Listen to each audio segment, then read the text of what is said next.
In a commercial workspace, a worker uses a narrow scaffold to reach overhead. When a second worker climbs on, the added weight reduces its stability. Never exceed the occupancy or weight limit of a mobile scaffold or lightweight work platform by allowing more people on it than it was designed to support.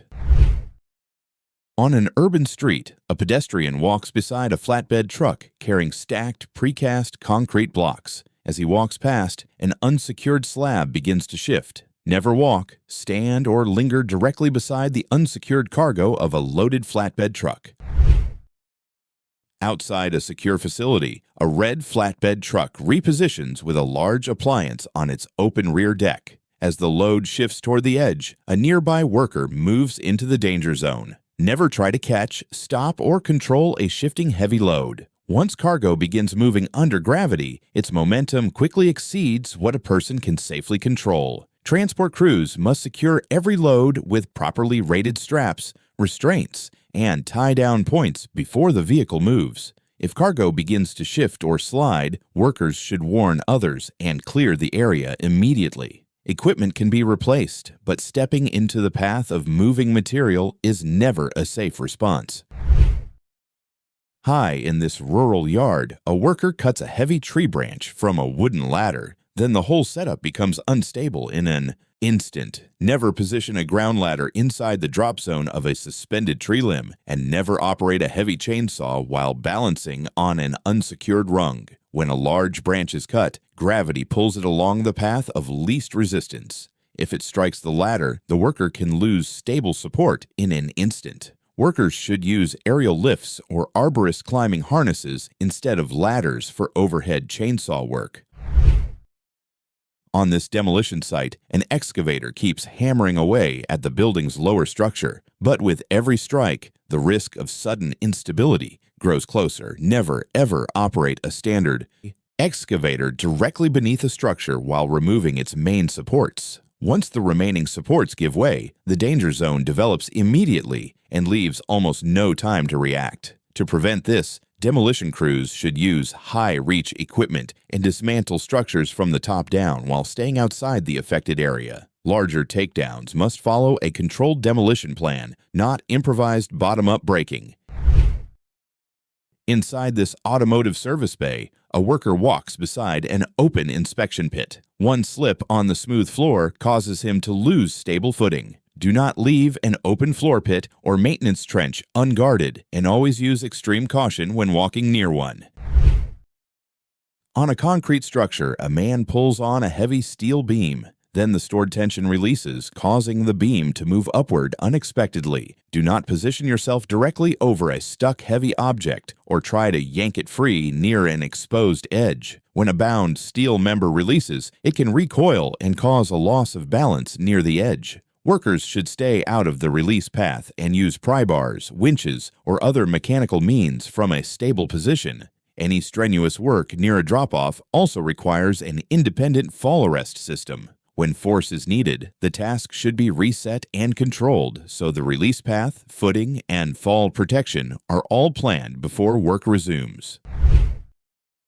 In this busy loading area, a worker carrying a heavy bamboo bundle climbs onto a tiny plastic stool to reach a pickup bed. The stool suddenly becomes unstable under the load. Never use an improvised object such as a plastic stool or bucket as a step-up during loading work. This creates a serious stability and contact hazard, especially when the load shifts and the worker loses balance. To prevent this, workers should use heavy-duty loading steps, engineered ramps, or industrial A-frame ladders when accessing elevated truck beds. Large or awkward bundles should also be handled by at least 2 people, so the weight can be controlled properly. At this compound entrance, a worker struggles to force open a stuck sliding steel gate. Then the overhead guide rail suddenly shifts out of place above him. Treat a jammed, heavy sliding gate as a structural warning sign and inspect the overhead guide rail and support system before applying force. If a gate is binding, jumping its track, or resisting normal movement, that often signals structural damage rather than a simple obstruction. Facility. Managers should inspect guide rollers, rails, brackets, and weld points regularly for corrosion, misalignment, or fatigue. Workers should report stuck or unstable gates immediately and keep clear until the problem is evaluated. Using force on a compromised gate can pull weakened supports loose and cause a larger support system failure.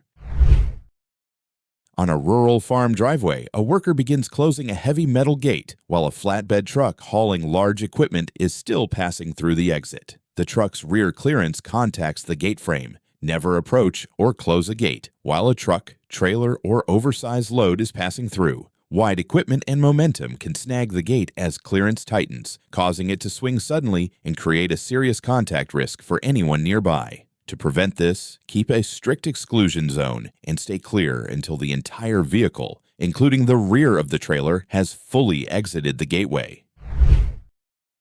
At the top of a steep restaurant stairway, a worker tries to guide a heavy dish trolley down the steps, but it didn't go as planned. Never roll, slide, or drag a fully loaded cart or heavy storage tub down a flight of stairs. These loads are designed for flat surfaces, and once tipped over a stair edge, the center of gravity shifts forward, making the load much harder to manage safely. To prevent this, staff should use a service elevator or divide the load into smaller batches before moving between floors. Once the load gains momentum on a staircase, control can change rapidly, making it difficult to recover safely.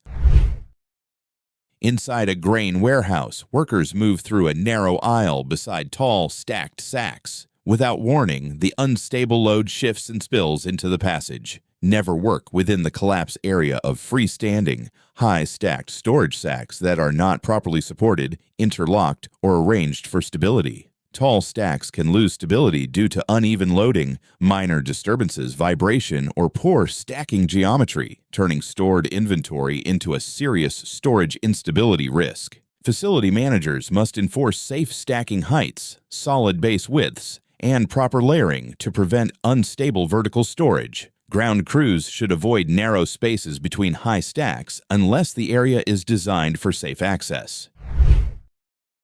On this muddy construction site, a worker tries to cross a trench on a single wooden plank. Then it gives way under the load beneath him. Never use an unrated scrap piece of wood as a pedestrian bridge over an active trench or gutter. Ordinary lumber often lacks the strength to support concentrated body weight across an open span. The moment someone commits their weight to an unverified board, it can give way and cause sudden loss of footing near the trench below. Construction crews must span excavations with certified trench plates, engineered walkways, or rated scaffolding boards secured on both sides and equipped with handrails. Workers should avoid shortcuts and never cross using makeshift pathways that have not been safety approved.